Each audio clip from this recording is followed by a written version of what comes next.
A'udzu billahi minasyaitonir rajim. Bismillahirrahmanirrahim. Assalamualaikum warahmatullahi wabarakatuh. Alhamdulillahi wahda, wassalatu wassalamu ala rasulillah. Sahabat Rumah Kutipan rahimakumullah.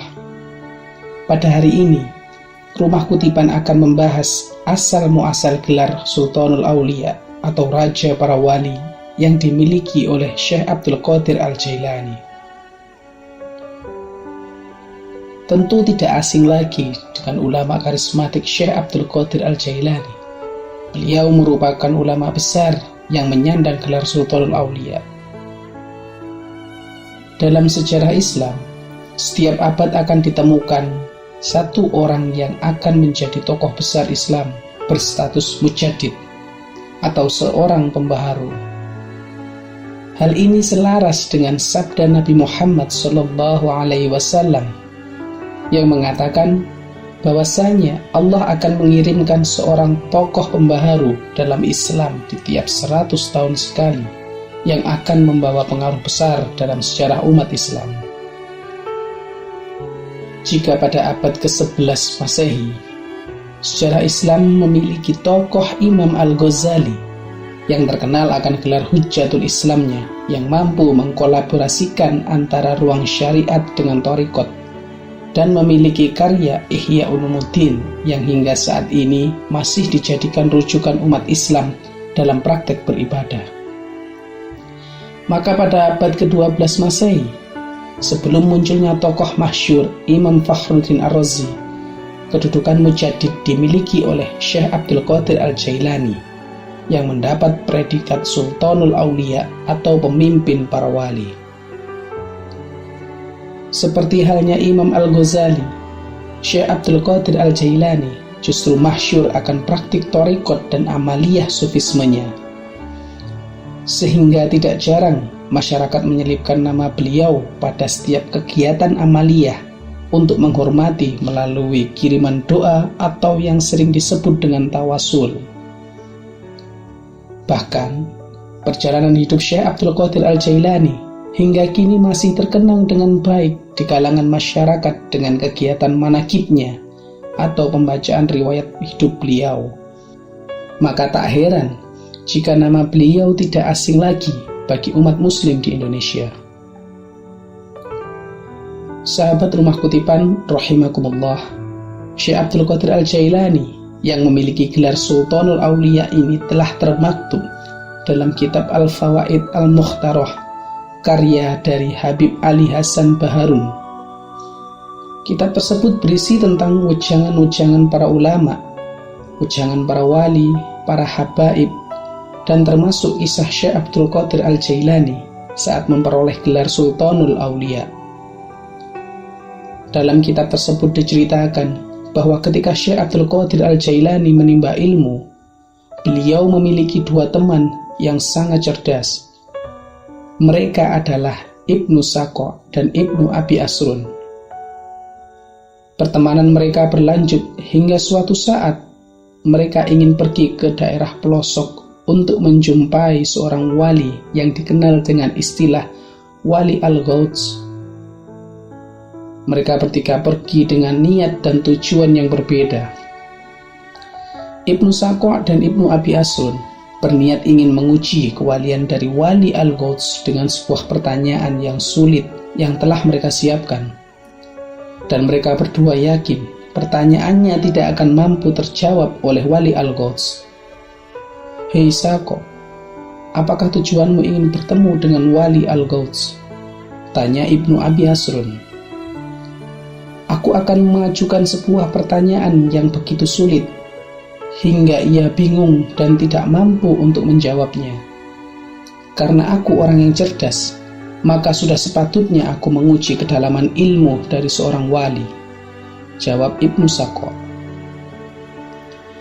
Lalu Ibnu Abi Asrun pun mengatakan maksudnya, "Kalau aku ingin bertanya tentang sesuatu yang aku yakin dia tidak akan mampu untuk menjawabnya," tutur Ibnu Abi Asrun. Pada hakikatnya, tujuan dari keduanya sama, yakni ingin menguji ketinggian ilmu dari seorang wali. Sahabat rumah kutipan rahimakumullah, karena Syekh Abdul Qadir Al-Jailani tidak mengatakan niatnya, mereka berdua bertanya kepada Syekh Abdul Qadir Al-Jailani, "Hai Qadir, kalau kamu ingin mengajukan pertanyaan seperti kami atau ada hal lainnya?" Tanya Ibnu Sako. "Saya tidak mau bertanya apa-apa," jawab Syekh Abdul Qadir Al-Jailani.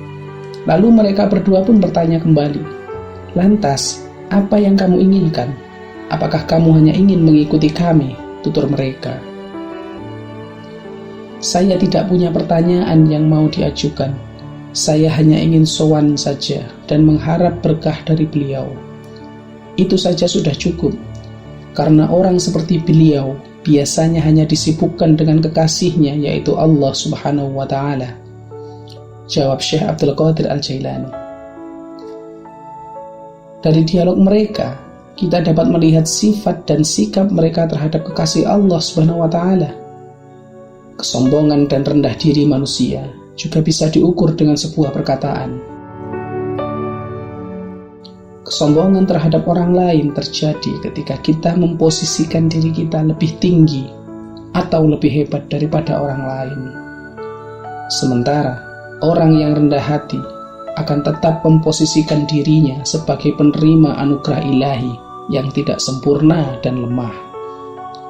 Dia merasa memperoleh segala sesuatunya karena karunia Allah, bukan karena kegagahan dan kehebatannya.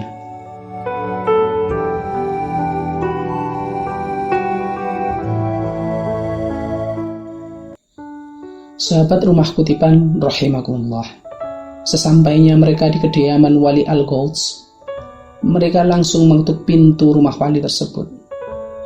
Tetapi sang wali tak kunjung membukakan pintu, malahan beliau memperlambat jalannya. Kemudian wali tersebut keluar dalam keadaan marah serta bertanya, "Siapa di antara kalian yang bernama Ibnu Sako?" tanya beliau. "Saya, wahai Syekh," jawab Ibnu Sako. Tanpa banyak bicara, wali tersebut pun langsung menebak pertanyaan Ibnu Sako dan langsung memberikan jawabannya secara detail. Begitu pula dengan pertanyaan dan jawaban Ibnu Abi Yasrun, dan langsung mengusir mereka berdua dari hadapan beliau. Namun, sebelum mereka berdua beranjak dari kediamannya, Wali Al-Gouds mengkasyaf atau membaca lewat batin mereka berdua dengan karomahnya. "Hai Ibnu Sako, dalam pandangan batinku, aku melihat ada api kekufuran yang menyala dalam tulang rusukmu. Dan kamu Ibnu Abi Yasrun, sesungguhnya aku melihat dunia berjatuhan menimpa tubuhmu." Sampai pada giliran Syekh Abdul Qadir Al-Jailani, Wali Al-Gouds hanya memandang sekujur tubuhnya, dan tak lama kemudian beliau pun berkata, "Wahai anakku, Abdul Qadir, aku tahu tujuan kamu kesini hanya ingin berkah dariku, dan insya Allah tujuan baikmu akan tercapai." Sebelum menyuruh pergi Abdul Qadir, beliau berkata, "Aku melihat kamu berkata kepadaku, kakiku berada di leher seluruh para wali di dunia ini. Sekarang pergilah anakku."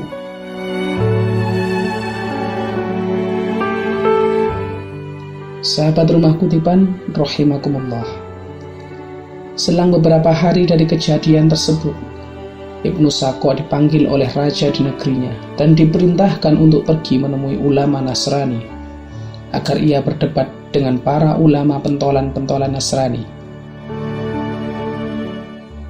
Dalam perjalanan menuju ulama Nasrani, ia bertemu dengan seorang gadis cantik keturunan Nasrani dan jatuh cinta kepadanya. Namun, hubungan cinta mereka berdua tidak direstui. Tanpa pikir panjang, akhirnya Ibnu Sako menemui ayah dari gadis tersebut untuk menyampaikan bahwa dia sungguh mencintai anaknya dan siap berkorban apapun. Akhirnya terbukti perkataan dari Wali Al-Gouds bahwa ada api yang menyala dalam tulang rusuknya, dan benar, ia telah menggadaikan agamanya dengan agama Nasrani. Begitu pula dengan Ibnu Abi Asrun yang menjadi lupa karena diangkat menjadi pejabat oleh raja dan mengurusi persoalan wakaf dan harta dunia. Di sisi lain, karena sikap rendah hatinya Syekh Abdul Qadir Al-Jailani kepada seorang wali, beliau mendapatkan makom tertinggi dari Allah Subhanahu wa Ta'ala. Beliau diangkat menjadi Sultanul Aulia atau raja dari seluruh para wali di muka bumi.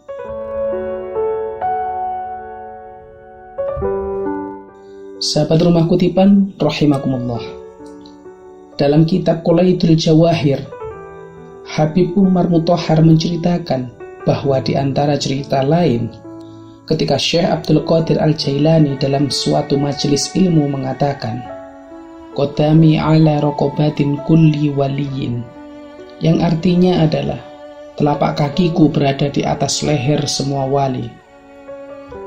Pada saat itu, Syekh Al-Hakari yang juga berada di dalam majelis tersebut langsung mencium kaki Syekh Abdul Qadir Al-Jailani dengan maksud taslim bahwa memang benar kedudukan Syekh Abdul Qadir Al-Jailani tinggi di sisi Allah. Pada zaman itu juga hidup seorang sufi dan wali besar yang bernama Sayyidi Ahmad Ar-Rifai yang tinggal di Ubaidillah. Diceritakan bahwa saat itu beliau sedang berkholwat di zawiyahnya atau tempat yang digunakan beliau untuk mengajar murid-muridnya.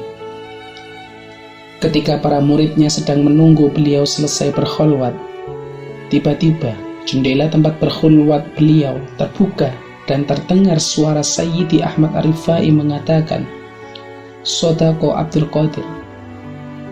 Lalu jendelanya menutup kembali. Lantas, semua murid beliau penasaran dengan apa yang dimaksud dengan ucapan dari sang guru. Memang semua murid Sayyidi Ahmad Ar-Rifai juga mengetahui bahwa pada masa itu juga hidup seorang waliullah besar yang bernama Syekh Abdul Qadir Al-Jailani.